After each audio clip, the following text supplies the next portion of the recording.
ሰላም ሰላም ፍትዋትን ክብራንን ኣብ ዓለም ትርከቡ ንቻናለይ ቤተሰብ ከመይ ትኾኑ ኩሉ ሰላም እግዚአብሔር ይመስገን ብወገነይ ሰላም እየ ንስኻትኩም እውን በብዘለኹምዎ ሰላምኩም ብዝሕ ተረፍ ክብለለይ በዓልቲ ሙሉእ ተስፋ እየ እንኳዕ ድማ ናብ ቻናለይ ብሰላም መጻኹም ክብራት ኣሕዋተይ ሎማዓንቲ ሒዘልኩም ዝመጻኹ ቪድዮ ከዓኒ ያው ብቐዳም ዝቐረጽናዮ እዩ ናይ ቀዳም ዕዳጋ እውን እስኪ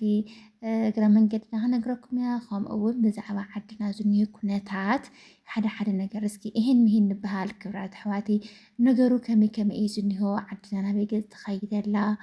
ንዝብል እስኪ ንእሽተይ ንወያይ እስኪ ከምኡ ከዓኒ ንእሽተን ተስፋ ዘውህብ ነገር ኮሜንት ተስፋ ሓቢልኩም ፀሓፍሉ ኢኹም ማለት ኢና ኣብዚ ሳልስቲ እዚ ኣነ ያው ከም ትፈልጡ ዓድዋ እየ ዝቕመጥና ዓድዋ ደሓን እያ ነይራ እግዚአብሔር ይመስገን በዚ ሽረ ሕንፃፅ ብኣከባቢ እዩ ብጣዕሚ ግፋ ነይሩ ማለት እዩ ግፋ በቃ ዝረኸብ ወሰብ ከም ዝጭብጥ ኣቢሎም በቃ ኣነስ ገርሞን ኣሎ ክብራት ኣሕዋተይ ብቻ ግን ፈጣሪ ኣፍቲ ነፍቲን ከይበፃሕና ዳ ባዕሉ ቀዲሙ ደኣኒ ሰላም ዳ የውርደልና እምበር ህዝብና ብጣዕሚ ከፊእዎ ዘሎ ማለት እዩ ብጣዕሚ እና ያው ብኣሞታት ግፋ ኣሎ ገለ ክሰምዕ ከለኹ ስሩ ዋላ ኣብቲ ሶሻል ሚድያስ ግፋ ኣሎ ክበሃል ይሰማዕ ግን ከምዚ ሓሶት እየ ዝገብሮ ነይረ ሓቂ ይገብሮ ነይረና ደቂ ዓበይቲ ወይ ማዕረይ ለካ ሓደ ሰብ ሓደ ነገር ሲ ኣብ ባዕልኻ ክበፅሕ ካለ እዩ ዝርዳእካ እንተኣምኖንና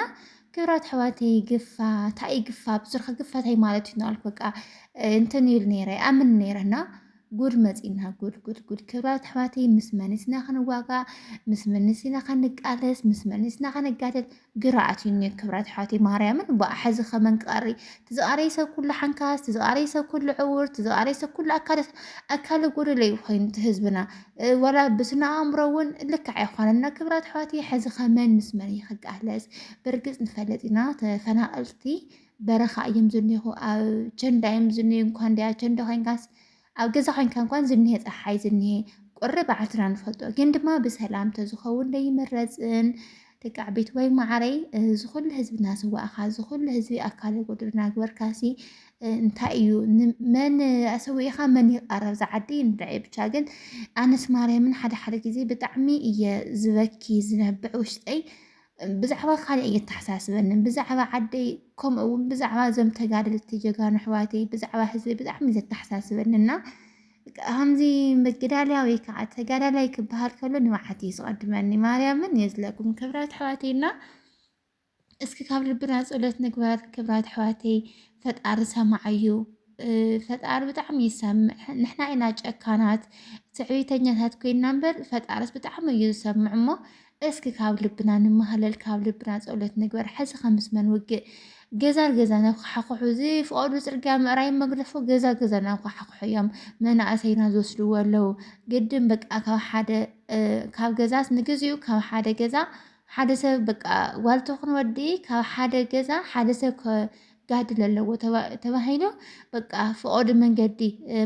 እንድሕር ረኺቦምኩም ጭቡጥ ኣቢሎም ናብ መኪና ስቐል በቃ እንታይ ተባሂሉ ናብ ምግዳል ኢኻ ትበሃል ክዳን ካይትሕዝ ስንቂ ካይትሕዝ ቤተሰብ ካይትሳናበት ካብዚ መሓረና ማርያምን እናሲ ንፈጣሪና ንለምኖ ክብራት ኣሕዋተይ ኣነ ንበቃ ንባዓቲ ዝቐድመኒ ብጣዕሚ እየ ዝሓርቕ በቃ ብጣዕሚ ማለት እዩ ናስ ብቻ ንድዒ ወላዲት ኣምላኽ ባዕላት ተዓረቐና እንደው ልቢ ፈጣሪ ብጣዕሚ የዋሃይ ንሕና ግን ብጣዕሚ ኢና ኩፋኣት ንምንታይ ትዕቢት እኒሄና ካብ ልብና ጸሎት ኣይንገብር እምበር ካብ ልብና ጸሎት ተንገብር ፈጣሪ ሰማዓዩ ይቅር በሃልኣዩ እሞ ጸሎት ንግበር ነዚ ጸሎት መፍትሒኡ ኣዴታት ክንድሻዕ ክነብዓ ደቂ ዓበይቲ ወይ ማዕረ ብቻ ከቢድ እኒሆ ነገሩና በቃ ኣብ ሳለስተ እዚ ሰብ እንደገ ይወፅን ሰብ ናብ ደገ ምውፃእ መግደፍዎ ዓበይቲ ሆቴላት ተዘይኮነን ሓደ መብዛሕትኡ ድንኳናት ይኹን መብዛሕትኡ ትካላት በቃ ዘን ዓበይቲ ሆቴላት ሓንቲ መሪፅካ ሓንቲ እምበር ዳርጋ ኩሉ ተዓፅዩ እዩ ነይሩ ኣብዚ ክልተ መዓልቲ እንግዲህ ኣነ ንባዕለይ ቡና ፈራሕኩን ደገ ይወፅን ዘለኹ ንግዜ ደቂ ኣንስትዮ ይገፍን ዘሎ ደቂ ተባዕትዮ ግን በቃ ንእሽተይ ዓብዪ ይብልን ዋላ ወዲ 12 ዓመት ይኹን በእውነት ሓንቲ ነይራሲ 14 ይኹና ምናስ ሓዋይ ወሲድለይ ማለት ትበኪ እናሲ በቃ ዓብዪ ንእሽተይ ይብሉ እንታይ ገድሽዎም በቃ ብቻ መንገዲ ይርከቡካ እዩ እና እስኪ ንድዒ ክብራት ኣሕዋተይ ብቻ እስኪ መፍትሒኡ ካብ ፈጣሪ እዩ እሞ ናብ ፈጣሪና ኢድና ንዘርግሕ ጸሎት ግበሩ ደገ ዘለኹም ደቂ ዓበይቲ ወይ ማዕረይ እና እኔ ሎማ ዓንቱ ዕለይ ከሪአክም ከለኹ ኣብዚ ዋጋ ኣስቤዛ ነግረኩም ብዋጋ ኣስቤዛ ንጀምር እዚ ናይ ኣስቤዛ እንኳን ይቅርታ ይቀረፅኩ ወረስዕዮም ኣይመፅኦም ናዋይ ያው ክረምቲ ምዃኑ ትፈልጥዮም ሕዚ ኣስቤዛ ሽጉርቲ ካብ 80 እስካብ 90 ቲማቲም ወይ ከዓ ኮሚደረ ንሱ እውን ንኪሎ ካብ 80 እስካብ 90 ተመሳሳሊ እዩ ካብኡ ደሞ ጎመን ወይ ከዓ ካውሎ ጥቅልል ጎመን ማለት እዩ كارو عسكر حمسة أرشي نمتعي كارو عسكر حمسة أرشي لكم اللي هو ككم سويو ككم سو خاو خا ككم تي أسويزو كم يوم شت وعلام إن وقع خاني كميتين سوسانس كميتين ثمانية وعلام مالتي إنه زي أحد كنا قلكم كله هو أحد هذي بعل شوعة زيرو كدنا وجي دفتف زيت حيز مز تقولهم ربقيت أزي مالتي إذا تسألم دنيتها تحتيها إنها تبدأ عنها 4500 شوعة جريكان يحس بطعم أنكارة بطعم يرقل حافة يبلن 4500 زينو زينا بلاستيك عني كتحزون كلهم مرقات ينكالي صارة جريكان كان ما يملي يخون كتقلوتو أزوان تجركم كبس ويك عني سور يزبل سوا قالك تصمقو انت عاسيركمو اي حزن كبس يزل كمز عمت يزل راقي ايو نازي كلتشحن كلتن يلوغن كلتشحن 30 كلتشحن 50 ول زغزو نيرا مبطي ايو مالتيو كاو كعني موكعي تبلع لزني قصال كلتا جريكان كع 4 لتر يزحز نسها دمو 650 مالت زابج اسيا يا حبرين بر حدا عينتيو أو حد بتعمي خبيره جايس كده مش الشهر حذا قوم ما زياس هل استميتارش يعني راه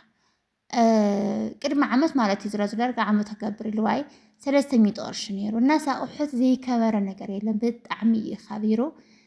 بتشاقن دعي اسكي بو يحلفه ولا تنجاراتي مخبريو نافت أنت نبرة نافت أو انت أنسها بخبارة مزناجينا يمزو لخنبر نافت أنيسو يبرجز جنا أحد منهم بق أي كرنسان جاري كان بتشاز بقطع لا جاري كان 350 320 نيرو بزح توسخلت ነገር የለና ጀሪካን ጥራህ ወስኸትኒ አንበር ኩሉ حزون وسخ إذنه مالتنا أقرب من قد كهرت يكون أحد زي النيران لك عبيت واينا يا وتابيدي زي أتمثل نيران هيرو ما عندي لايك شرنا كوركم وبرتها تعنا عيون بدعمنا فتوكم تخاتلتي سستنايو باي باي كمسكنك لساني زغفتك تمسكن